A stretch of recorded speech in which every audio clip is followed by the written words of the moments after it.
Olá pessoal, tudo bom?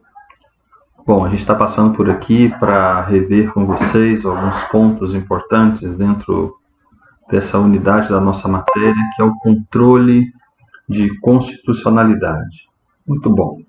Olha, a premissa básica que a gente precisa entender com relação a essa matéria é a seguinte: a Constituição Federal, ela é o requisito de validade da ordem jurídica. Isso quer dizer o quê? Que qualquer ato jurídico existente dentro do ordenamento só terá validade se estiver de acordo com a Constituição. Será válido se estiver de acordo com o texto ou com a norma constitucional. É por isso que se diz que a Constituição é o requisito de validade da ordem jurídica. Todas as vezes que um ato jurídico, uma lei, um contrato, um decreto, estiverem em desacordo com a Constituição Federal, eu estarei diante de uma inconstitucionalidade. Dito isso, como nós poderíamos brevemente conceituar inconstitucionalidade? A inconstitucionalidade, então, é a falta de conformidade com a Constituição Federal. A gente pode dizer assim: um ato, portanto, é inconstitucional quando ele for incompatível com a norma constitucional. E cada vez que houver dentro do ordenamento jurídico um ato incompatível com o ordenamento jurídico, ou seja, sempre que tiver um ato inconstitucional, o sistema dispõe de mecanismos de combater esse ato inconstitucional, para garantir que a Constituição seja observada. A esse conjunto de mecanismos destinados a garantir o cumprimento da Constituição, mediante o combate, mediante a invalidação dos atos inconstitucionais, a esse conjunto de mecanismos eu chamo de controle de constitucionalidade. A primeira coisa que a gente precisa ver é a definição, ou melhor dizendo, a classificação das inconstitucionalidades. Eu tenho dois tipos básicos, essenciais e principais de inconstitucionalidade. Eu tenho a inconstitucionalidade formal e a inconstitucionalidade material. A inconstitucionalidade material é aquela que se dá quando o conteúdo da norma, a substância da norma, é inconstitucional. Por exemplo, quando uma lei contém um artigo, um parágrafo, ou de repente toda a lei agride a Constituição Federal. Quando os dispositivos de um decreto agridem a Constituição Federal, no seu conteúdo, na sua disposição em si, na sua matéria. Por exemplo, uma lei que viole a liberdade de iniciativa prevista na Constituição. Por exemplo, uma lei que proíbe que haja mais do que 20 supermercados na cidade. Essa lei, ela é materialmente inconstitucional, ela é inconstitucional quanto à sua matéria, quanto ao seu conteúdo. Estamos diante, portanto, de uma inconstitucionalidade material, porque o conteúdo da norma é inconstitucional. É claro que o exemplo que eu dei aqui é um pouco absurdo, mas apenas para exemplificar. Suponhamos que um determinado município tenha estabelecido uma lei segundo a qual você só pode fazer manifestações de rua se a prefeitura autorizar primeiro. Ora, a Constituição é expressa ao dizer que a liberdade de reunião em espaços públicos não depende de autorização do poder público. Uma lei dessa será inconstitucional sob o ponto de vista material, estaremos diante de uma inconstitucionalidade material, porque o conteúdo da norma é inconstitucional. Então, o primeiro tipo de inconstitucionalidade é a inconstitucionalidade material. Mas há também a inconstitucionalidade formal, que é aquela que se dá quando o processo de formação, os procedimentos de formação do ato jurídico forem inconstitucionais. Durante a sua formulação, durante a sua formação, o ato jurídico não observa certos procedimentos determinados na Constituição Federal. A gente pega como exemplo leis que possam padecer de inconstitucionalidade formal. Por exemplo, uma lei que tenha um vício de iniciativa. O que isso quer dizer? Para você entender o que é vício de iniciativa, você precisa saber ou se lembrar que há certas matérias que os projetos de lei só podem ser apresentados, por exemplo, pelo chefe do Poder Executivo, pelo prefeito, governador ou presidente da República. Por exemplo, um projeto de lei que aumenta a remuneração dos servidores públicos. Um projeto de lei desse, segundo a Constituição Federal, só pode ser apresentado pelo chefe do Poder Executivo, seja a Câmara Municipal, seja a Assembleia Legislativa, seja o Congresso Nacional. Um vereador, um deputado, um senador, não podem, pela Constituição, apresentar um projeto de lei que verse sobre o aumento da remuneração dos servidores públicos. Entretanto, se eventualmente, por uma falha, por um lapso, por maldade, por dolo, o que seja, se aprovarem uma lei aumentando o salário dos servidores, melhor dizendo, a remuneração dos servidores, sendo que essa lei ela não foi iniciada, se o projeto de lei não foi apresentado pelo chefe do Executivo, essa lei será inconstitucional, havendo aí uma inconstitucionalidade formal por vício de iniciativa. Uma outra possibilidade é a invasão de competência legislativa. O primeiro dos vícios, a primeira das inconstitucionalidades formais é o vício de iniciativa. O segundo é a invasão de competências legislativas. O que eu preciso lembrar ou alertar a vocês? A nossa Constituição Federal, ela fez uma coisa chamada repartição de competências legislativas.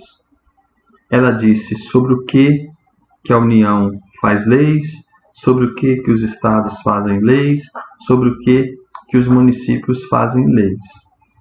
Então, o município não pode criar leis sobre assuntos que pertencem à União. A União não pode criar leis sobre assuntos que pertencem aos municípios. Estou dando aqui essas duas situações apenas a título de exemplo. Então, o município não pode criar leis sobre direito penal, direito eleitoral, direito processual, direito civil, direito do trabalho, etc. Sobre normas gerais de licitações e contratos, não pode criar leis sobre diretrizes e bases da educação nacional, não pode. Porque a Constituição Federal falou que quem vai fazer leis sobre esse assunto é a União, por meio do Congresso Nacional. Do mesmo modo, a União, por meio do Congresso Nacional, não pode criar leis que sejam da alçada ou da competência do município. Leis que falem sobre comércio ambulante, por exemplo, que são os camelôs, ou sobre o horário de funcionamento do comércio. Leis dessa natureza que dizem respeito aos chamados interesses locais só podem ser legisladas, ou esses assuntos, essas matérias, melhor dizendo, só podem ser legisladas pelo município, por meio da sua Câmara Municipal. Entenderam? Todas as vezes que se aprovar uma lei por um lapso, por dolo, por falha, por incompetência, todas as vezes que se aprovar uma lei em que um desses entes federados invade a competência do outro, estaremos também diante de uma inconstitucionalidade formal. A gente tem diversas outras situações que podemos mencionar.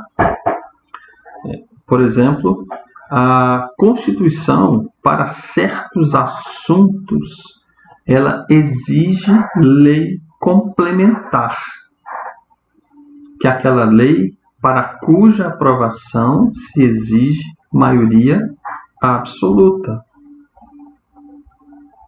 Todas as vezes que a Constituição Federal pedir uma lei complementar sobre um determinado assunto, e o Congresso Nacional, por exemplo, em vez de tratar aquela matéria, aquele assunto por meio de lei complementar, tratar por meio de lei ordinária, nós estaremos diante de uma inconstitucionalidade formal, porque aí há falha quanto à espécie normativa.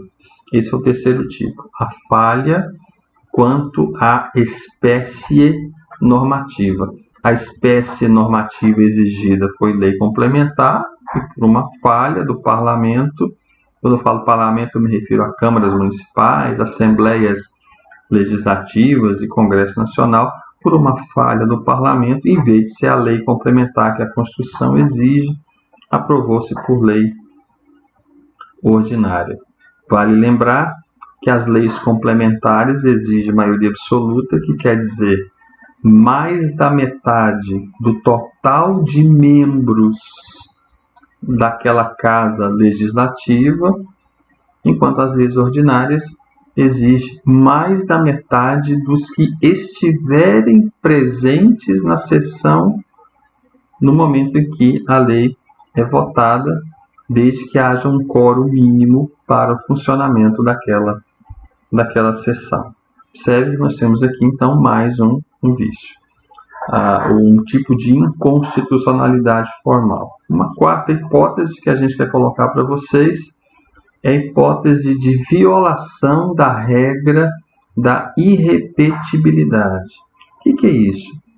O que acontece é o seguinte: quando uma matéria é apresentada para a Câmara Municipal, para a Assembleia Legislativa do Estado ou para o Congresso Nacional, e aquela matéria ela é rejeitada, ela só pode ser apreciada de novo, apresentada de novo no outro ano ou na outra sessão legislativa.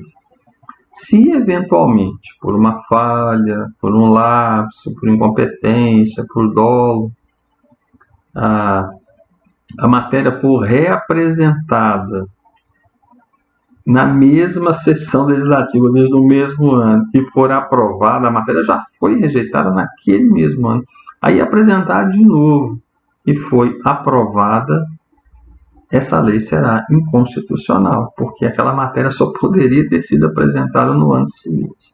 Há uma exceção a essa regra, importante lembrar da exceção a essa regra, que eu não aplico essa vedação se na repetição da matéria, mesmo sendo no próximo ano, tiver a assinatura da maioria absoluta, ou da Câmara dos Deputados, ou do Senado, ou da Assembleia Legislativa, ou da Câmara Municipal, conforme o caso.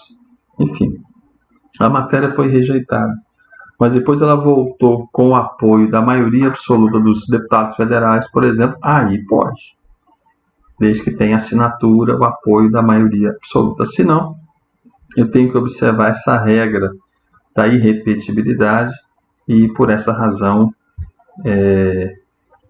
essa lei será inconstitucional se não observar essa regra. Observe que a gente está diante aí de questões que apontam para inconstitucionalidades formais. E o último exemplo que eu trago é um erro procedimental, uma falha procedimental, que é a falha do não retorno à casa iniciadora. Aí é bom a gente, então, dizer para vocês o seguinte: nosso sistema legislativo federal, ou como alguns falam, nosso sistema legislativo central, ele é bicameral, ou seja, tem duas câmaras, que são, você sabe, a Câmara dos Deputados e o Senado Federal. O sistema é bicameral. Tá ótimo, tá tudo bem, já entendemos. O que acontece?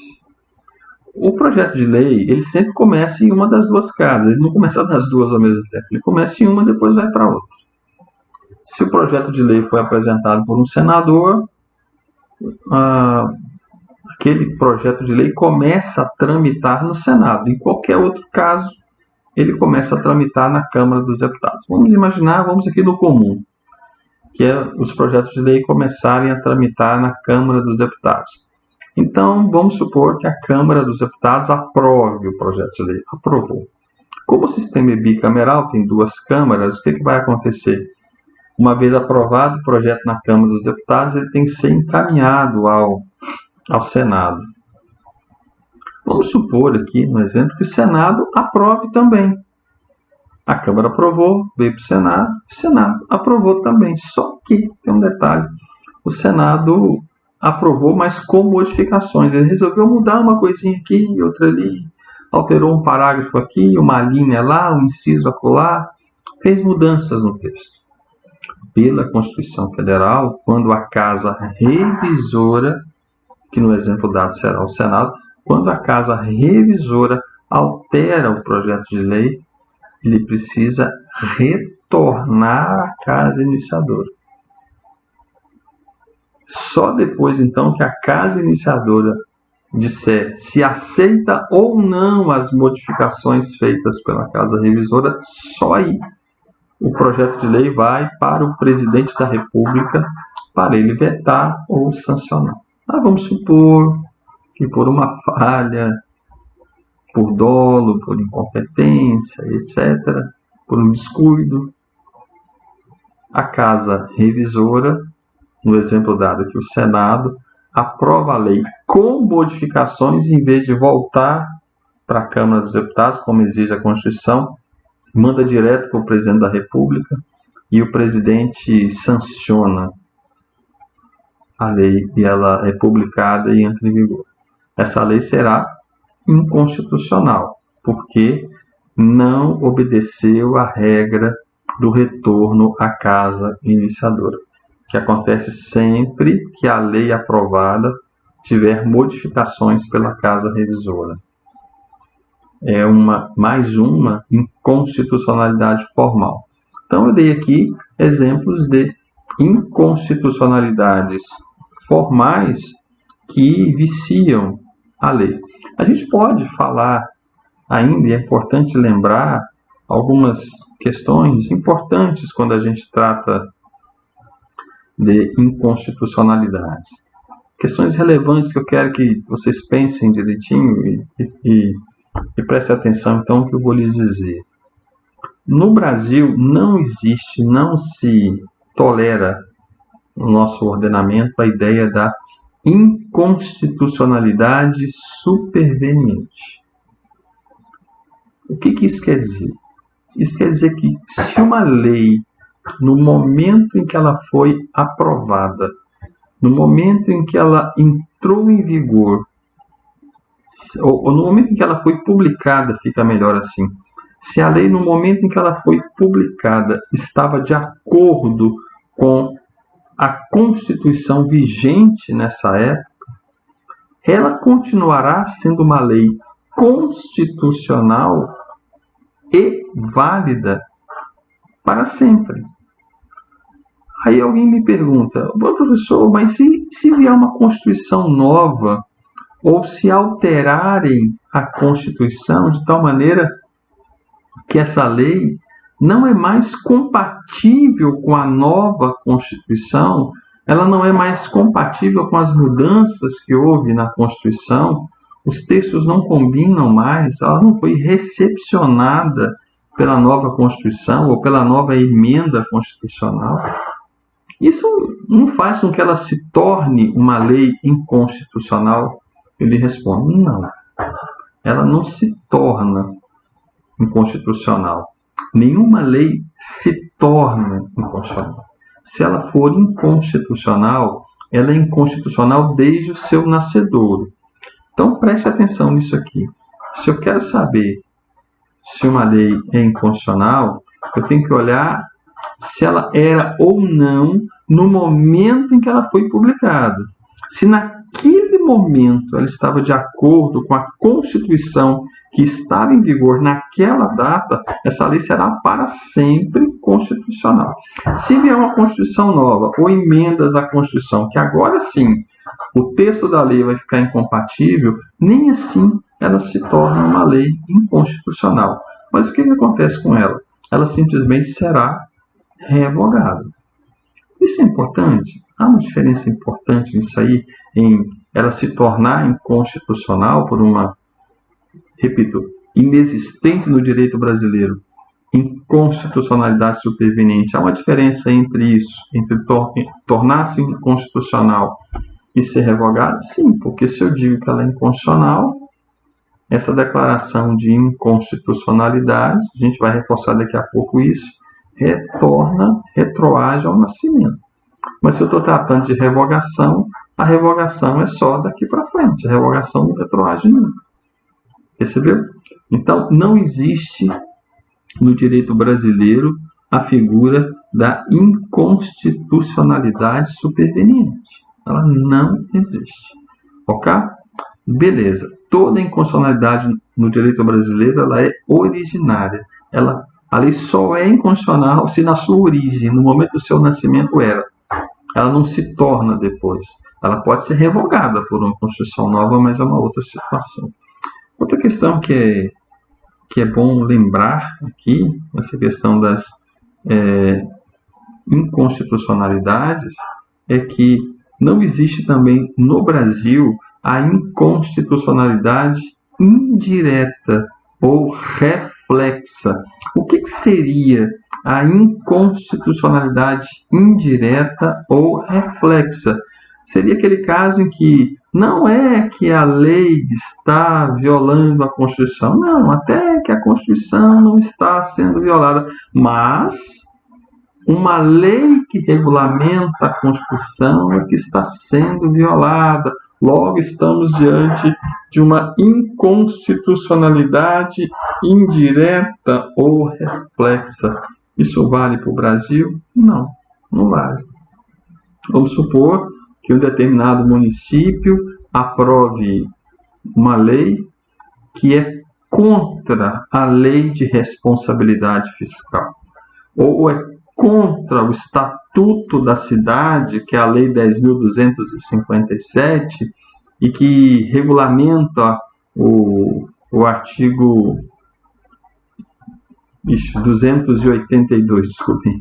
182 da Constituição Federal.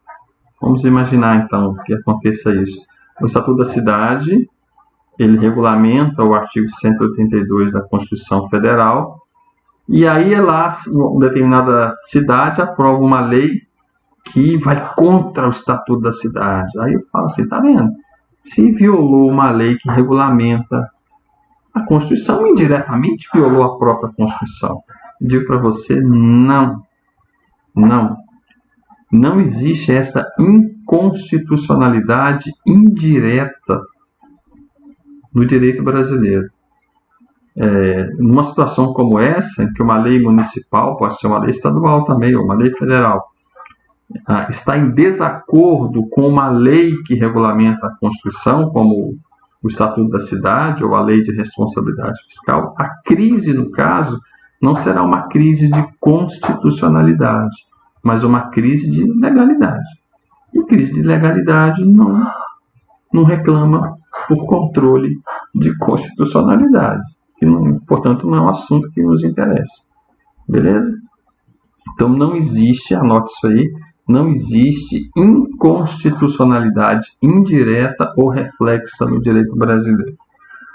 Há uma outra questão que eu queria levantar, fiz aqui alguns apontamentos para eu não me esquecer de conversar com vocês, é que às vezes a inconstitucionalidade de um ato jurídico é total, mas às vezes ela é parcial. Às vezes a lei inteira é inconstitucional, aprovada lá pelo Estado de Goiás, pelo Estado de Minas Gerais, a lei inteira é inconstitucional. Quando isso acontece, eu estarei diante de uma inconstitucionalidade total. Mas nem sempre é assim.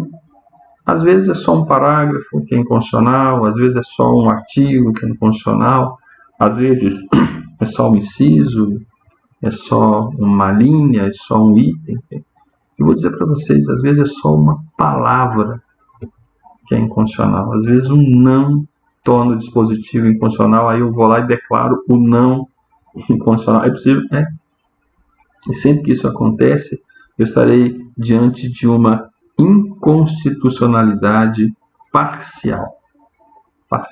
Então, o direito brasileiro admite a inconstitucionalidade parcial, que é quando apenas uma parte, e não o texto todo do ato jurídico impugnado, padecer de inconstitucionalidade. Bom, para encerrar essa abordagem sobre espécies e classificação das inconstitucionalidades, eu lembro que o direito brasileiro ele já contempla algo que já se denominou de estado de coisas inconstitucional. E o que é o estado de coisas inconstitucional? Primeiro, observe, é da tradição do direito brasileiro que as declarações de inconstitucionalidade se refiram a leis, a atos jurídicos. Eu digo assim, a lei número tal é inconstitucional, o decreto número tal é inconstitucional, a emenda constitucional, o artigo tal da emenda constitucional número tal é inconstitucional. Ou seja, normalmente instrumentos jurídicos são declarados inconstitucionais. Mas aqui a gente trabalha agora com uma outra hipótese interessante, já admitida pelo Supremo Tribunal, que é a declaração de inconstitucionalidade, não de uma lei ou decreto, etc., mas de um estado de coisas.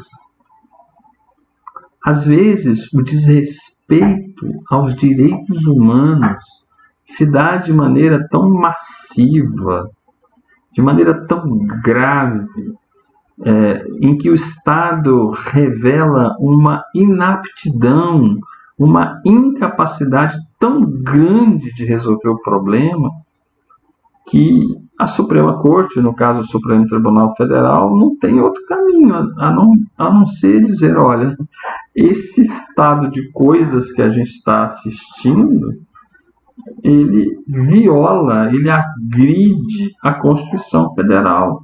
Ora, se desrespeita a Constituição Federal, se agride a Constituição Federal, logo esse estado de coisas é um estado de coisas inconstitucional. Sobretudo quando há violação, conforme eu falei, de direitos fundamentais, a vida, a liberdade, a dignidade da pessoa humana, etc.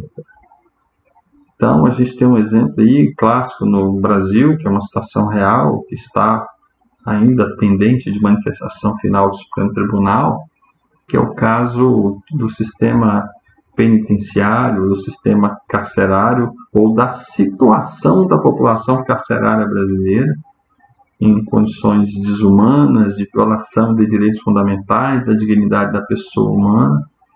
Aí veio o Supremo Tribunal Federal, em sede cautelar, uma liminar, para dizer, olha, esse estado de coisas ofende a Constituição. Inclusive concedendo uma liminar, determinando medidas como audiência de custódia, de tal maneira que a pessoa, uma vez presa, ela tem que ser, em no máximo 24 horas, apresentada à autoridade judiciária. Houve uma medida proibindo o contingenciamento dos recursos públicos destinados ao sistema prisional ou ao Fundo Penitenciário Nacional, porque Às vezes o orçamento da União previa milhões e milhões para esse fundo penitenciário, mas os governos iam lá sempre que precisavam economizar em algum lugar, economizava aqui, tirava o recurso de lá e não aplicava. Veio o Supremo Tribunal Federal falando, não, você não vai contingenciar mais, economize em outras áreas aqui, você vai precisar gastar, porque a situação lá é grave, é reiterada, é insistente, é permanente, e o Estado precisa tomar providências a respeito.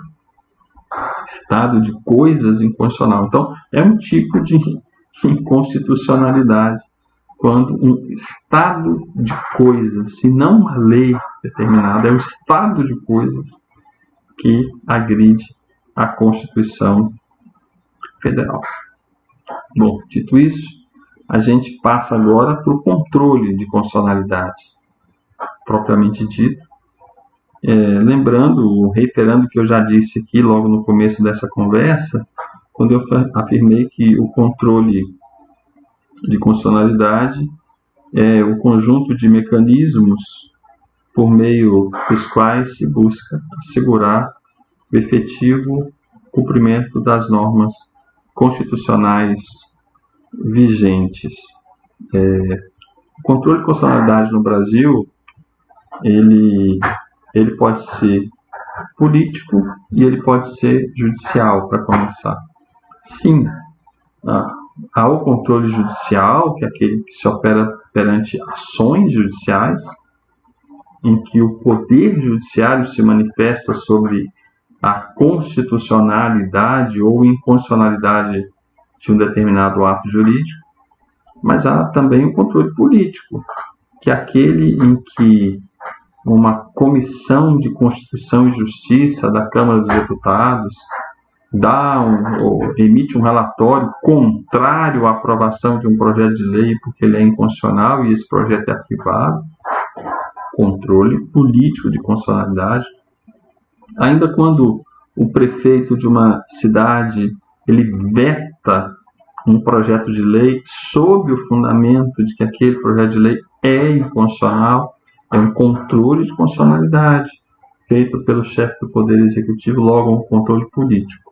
Então, a primeira forma de classificar que a gente coloca, eu tenho o controle político, eu tenho o controle político e tenho o controle judicial. Bom, eu tenho ainda o controle, que é o controle preventivo, e eu tenho o controle repressivo. O controle preventivo é aquele feito para prevenir a inconstitucionalidade. É como se fosse uma vacina que eu tomo para não pegar a doença, para evitar que a doença ocorra. Então, a inconstitucionalidade está na iminência de acontecer. Eu corro lá e cerco e não deixo que ela aconteça. Existem mecanismos para isso? Sim. Eu acabei de dar 2 exemplos aqui. Quando um projeto de lei é arquivado lá no Congresso, lá na Câmara Municipal, lá na Assembleia Legislativa do Estado, sob o fundamento de que é inconstitucional, observe, a lei nem foi aprovada, eu evitei que ela fosse aprovada e eu preveni a inconstitucionalidade com isso. Então, eu tenho aqui um controle preventivo. Mas eu tenho um controle que é repressivo da inconstitucionalidade. Aí não, aí a lei já foi aprovada. Usando o linguajar aqui, uma comparação, uma metáfora bem mineira, a vaca já foi para o brejo e agora eu tenho que dar um jeito de resgatar a vaca do brejo e trazê-la para o seco. Então, é o controle repressivo. A lei lá estadual já foi aprovada pela Assembleia Legislativa de Minas e essa lei é inconstitucional. Bom, então eu vou ter que ir para o Supremo Tribunal Federal entrar com ação para poder anular essa lei. Aí já é o controle repressivo, já estou reprimindo uma lei já em vigor, mas inconstitucional e, portanto, inválida. Eu preciso reconhecer ou buscar no Poder Judiciário o reconhecimento da não validade, da invalidade ou da invalidez dessa norma específica. Eu tenho controle ainda de constitucionalidade, e aí a gente vai chegar num ponto importante da matéria, extremamente importante da matéria, que é o controle difuso e o controle concentrado.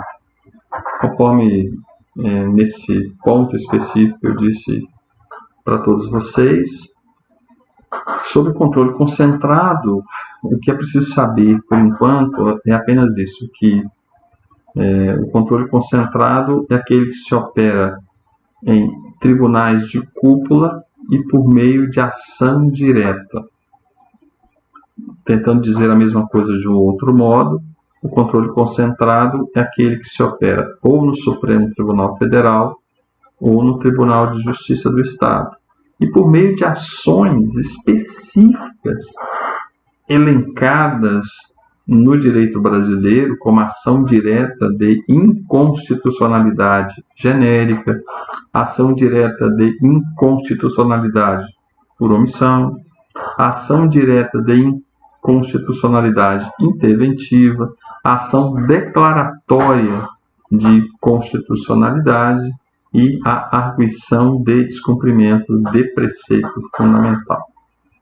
Além de ser um controle feito em tribunais de cúpula por meio de ações diretas específicas previstas no ordenamento, é sempre bom lembrar que para essas ações há um rol, uma lista limitada de pessoas com legitimidade. Essas ações não podem ser propostas por qualquer um. Ou podem ser pelo presidente da República, ou pela mesa da Câmara dos Deputados, ou pela mesa diretora de uma Assembleia Legislativa, ou por um partido político com representação no Congresso Nacional, ou por uma entidade sindical. Enfim, tem uma lista prevista na Constituição e na lei, sobre a qual nós vamos estudar na sequência, a gente não precisa entrar nisso agora, mas há um rol limitado de legitimados ativos para a causa. Então, esse é o controle concentrado, por enquanto, que a gente precisa saber. Porque a gente vai se deter aqui na outra forma de controle, que é o controle difuso da constitucionalidade. Enquanto o controle concentrado tem esse nome, porque se concentra em poucas esferas judiciais, em tribunais de cúpula, no caso do Brasil, o STF e o STJ, o controle difuso, não. A palavra difuso quer dizer difundido, quer dizer espalhado, quer dizer descentralizado ou desconcentrado. Por quê? Porque o controle difuso ele é feito em qualquer tribunal, instância ou juízo e por meio de qualquer tipo de ação judicial disponível no ordenamento. Desde ações nominadas, conhecidas como as ações constitucionais, mandado de segurança individual e coletivo, mandado de junção, habeas corpus, habeas data, ação civil pública e etc., até mesmo por ações em geral. Eu posso admitir que haja o controle de constitucionalidade numa ação de despejo, numa ação de divórcio, numa ação de investigação de paternidade, numa ação anulatória de ato jurídico, qualquer tipo de ação, desde que, qual é a condição para que haja o controle de constitucionalidade, mediante qualquer tipo de ação, qualquer tribunal, qualquer instância e juízo, a condição é que haja nessas ações uma discussão sobre a constitucionalidade de uma determinada norma. Então, desde que haja efetivamente uma disputa judicial em torno da constitucionalidade ou inconstitucionalidade de uma determinada norma, então pronto, eu vou estar diante aí de um controle difuso da constitucionalidade. Tá bom. Esse controle difuso ele tem algumas características que eu quero lembrar, eu quero destacar para vocês. E que são essas? Olha, observe, professor, mas é estranho isso, porque um juiz aqui de uma vara civil da comarca de Valadares pode declarar ou reconhecer a inconstitucionalidade de uma lei local? Pode. Só que tem uma diferença. Enquanto lá no controle concentrado, se o Tribunal de Culpa, STF ou TJ declarar a inconstitucionalidade de uma lei, essa decisão vale para todos. É a chamada eficácia erga omnes, lá no controle concentrado. Aqui no difuso, que a gente está tratando agora, essa decisão ela tem eficácia apenas entre as partes do processo. O efeito da decisão alcança apenas as partes processuais. Mesmo que o juiz reconheça que uma lei, ou um artigo de uma lei, ou um parágrafo de uma lei é inconstitucional, essa decisão do juiz no controle difuso, no mandado de segurança, numa ação assim, numa ação assada, essa declaração do juiz só aproveita, só atinge, só alcança aquelas partes que litigaram naquele processo. É uma característica do controle difuso. Os efeitos da decisão são interpartes, alcançam apenas as partes do processo, não são erga omnes. Uma outra característica é que no controle difuso as decisões elas têm efeito ex tunc, ou seja, a decisão proferida ela retroage ao nascimento da norma. E aí aquela questão que eu enfatizei com vocês em sala de aula. No direito brasileiro, a lei será válida até que o Poder Judiciário a declare inconstitucional. É o princípio da presunção da constitucionalidade das leis. Então, a lei será reputada válida até que o Judiciário a declare inconstitucional. Mas no controle difuso, uma vez que o Judiciário a declare inconstitucional, essa declaração retroage ao nascimento da norma. De tal maneira que torna, em tese pelo menos, ou a princípio, inválidos todos os atos produzidos por aquela lei ao longo do tempo, desde o nascimento dela, desde que ela começou a ser aplicada, desde que ela teve eficácia. Então, são características aí do controle difuso de constitucionalidade que a gente vai aqui passando para vocês. Bom, há uma questão importante que a gente tratou dentro dessa abordagem sobre o controle difuso da constitucionalidade. Primeiro, a questão do princípio da reserva do plenário. É importante isso aqui. O que é o princípio da reserva do plenário? É uma regra que está no artigo 97 da nossa Constituição, segundo a qual os órgãos fracionários dos tribunais não podem declarar a inconstitucionalidade de nenhuma lei ou ato normativo do poder público. Os tribunais têm seus órgãos fracionários, que são as suas turmas, é o caso do Supremo Tribunal Federal, ou as suas câmaras, é o caso do Tribunal de Justiça do Estado. Seja no controle concentrado, que não é o nosso assunto de agora, ou no controle difuso, que é o nosso assunto de agora, em qualquer das duas formas de controle, esses órgãos fracionários, as câmaras ou turmas dos tribunais, não podem declarar a inconstitucionalidade de nenhuma lei ou ato normativo do poder público. Quem pode fazer isso é só o plenário. O plenário é o quê, professor? O plenário é o total de ministros ou o total de desembargadores. A não ser que tenha se criado um órgão especial, aí não é uma fração propriamente, não é o turma ou câmara, é um órgão especial do tribunal, especialmente encarregado de julgar inconstitucionalidades. É o caso de Minas Gerais, do Tribunal de Justiça de Minas, que tem a sua Corte Superior encarregado, dentre outras razões, entre outras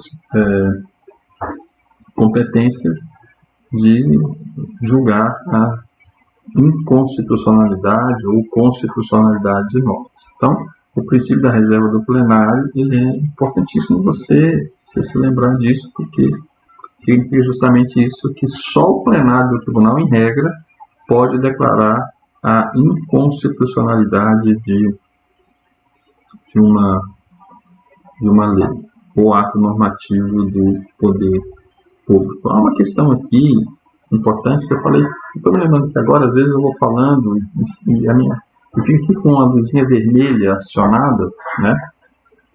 Tentando me fazer lembrar que isso é uma coisa que você esqueceu, sim. Normalmente a gente acha que o controle preventivo é o controle político e o controle repressivo é o judicial. Mas atenção, nem sempre é assim. Pode acontecer que o judiciário faça um controle preventivo? Pode. De repente começou a tramitar uma emenda à Constituição, uma proposta de emenda à Constituição, uma PEC. Portanto, começou a tramitar uma proposta de emenda à Constituição que viola, tendente a abolir uma cláusula pétrea da Constituição. Aí um senador, insatisfeito, descontente, indignado com aquela situação, entende que o seu direito de senador está sendo violado em ter que assistir à tramitação de um projeto assim, ele entra com mandado de segurança no Supremo Tribunal Federal para que o Supremo Tribunal Federal paralise a tramitação daquela PEC. Manda parar imediatamente, antes mesmo de aprovar. É possível isso? Sim, possível é. Não acontece com frequência. Não se tem notícia de situações assim com frequência, mas é possível. Quando isso acontece, observe, o Supremo manda parar a tramitação da proposta de emenda à Constituição antes mesmo que ela seja aprovada. Logo, se trata de um controle preventivo feito pelo Judiciário. E, do mesmo jeito, é possível que o Legislativo, por exemplo, que é um controle político, faça um controle repressivo quando o ato já tiver sido praticado.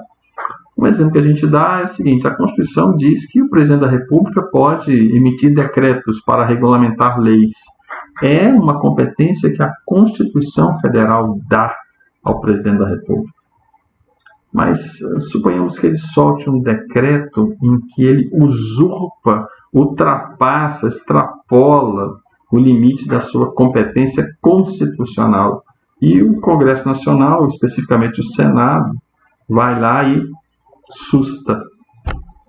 Congresso Nacional, perdão, não é o Senado. O Congresso Nacional vai lá e susta, paralisa, suspende aquele ato praticado pelo presidente. Observe que ele fez um controle de constitucionalidade, ele sustou o ato porque o ato é inconstitucional, ultrapassou o que diz a Constituição.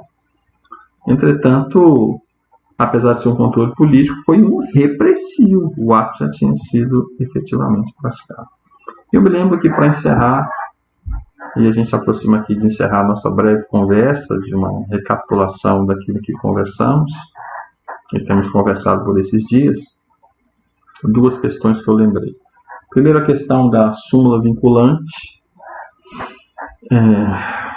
Lembrando que as súmulas, né, são documentos aprovados pelos tribunais que consolidam seus posicionamentos sobre determinados assuntos, e que as súmulas vinculantes têm uma característica, por força do que diz o artigo 103A da Constituição e a lei e regulamento dispositivo, dizendo que essa súmula vinculante, ou seja, uma súmula aprovada pelo Supremo Tribunal Federal, por meio do qual ele consolida, ele fixa um determinado entendimento sobre determinada matéria, essas súmulas vinculantes, elas são obrigatoriamente, devem ser obrigatoriamente obedecidas pelo Poder Judiciário e pelo Poder Executivo ou Administração Pública. Esses dois são obrigados a obedecer à súmula vinculante, sob pena de sofrerem uma reclamação constitucional, que é um assunto que vocês vão estudar na matéria recursos, uma reclamação constitucional lá no Supremo Tribunal, porque descumpriu uma súmula vinculante. Então, se o Supremo fala que é inconstitucional que a autoridade nomeante nomeie parentes seus do serviço público, parentes até o 2º grau, pronto, se nomeou o prefeito, o governador, sei lá, o presidente da república, um ministro, um presidente de uma autarquia, por exemplo. E nesse caso, estaremos diante de uma inconstitucionalidade na medida que é uma violação de uma súmula vinculante. Então, súmula vinculante é um assunto importante dentro do controle difuso, porque em qualquer tipo de ação em que estiver discutindo constitucionalidade com uma decisão já consolidada pelo Supremo Tribunal Federal por meio de súmula vinculante, você pode dizer então ao juiz, olha, já tem súmula vinculante, excelência, sobre isso aqui. O senhor já pode me dar a decisão aí do jeito que eu quero, porque eu já tenho uma súmula vinculante que me protege. E além da súmula vinculante, ele tratou da repercussão geral. Um dos recursos mais frequentes que se propõe ou se interpõe com vistas a chegar ao Supremo Tribunal Federal, chamado recurso extraordinário, contra as decisões dadas em segunda instância. Tribunais de Justiça, tribunais regionais federais. Eu, não concordando com a decisão, posso resolver entrar com recurso extraordinário endereçado ao Supremo Tribunal Federal. Até há alguns anos, o único requisito era que eu provasse para o Supremo Tribunal Federal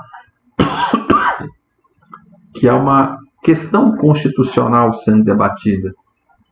Porque só se justifica ir para o Supremo Tribunal Federal, que é o guardião da Constituição, se tiver uma questão constitucional sendo debatida. Agora, por causa do Instituto da Repercussão Geral, eu preciso provar para o tribunal, que há uma questão constitucional. Segundo, eu preciso provar que há essa tal repercussão geral. O que é essa repercussão geral? Eu preciso demonstrar que aquela questão que está sendo debatida na minha causa, ela transcende a disputa individual do processo e ela tem uma relevância jurídica de abrangência maior que atinge aí a comunidade, atinge a coletividade, ou seja, há uma relevância social, há uma relevância política, há uma relevância econômica, há uma relevância jurídica que transcende a mera disputa entre autor e réu. É uma questão que interessa ao país como um todo, ou interessa um grande número de situações dentro do Brasil, por isso o Supremo Tribunal Federal precisa apreciar. Então, numa ação em que eu estou disputando uma questão, um direito subjetivo meu, e aí disputei em primeira instância, disputei em segunda, vai chegar no Supremo. Para chegar ao Supremo, eu vou ter que dizer, olha, senhor Supremo, essa questão não é meramente uma briga entre autor e réu. É uma questão que, claro, que há uma questão entre autor e réu, porém, extrapola isso, excede, transcende a isso, para se tratar de questão que tem uma abrangência maior. Então, em resumo, meus caros, é o que a gente conversou aí ao longo do semestre, a gente deu uma revisão geral aqui no conteúdo, espero que lhes ajude, espero também que vocês tenham pleno êxito na vida de vocês, que Deus os abençoe, até mais.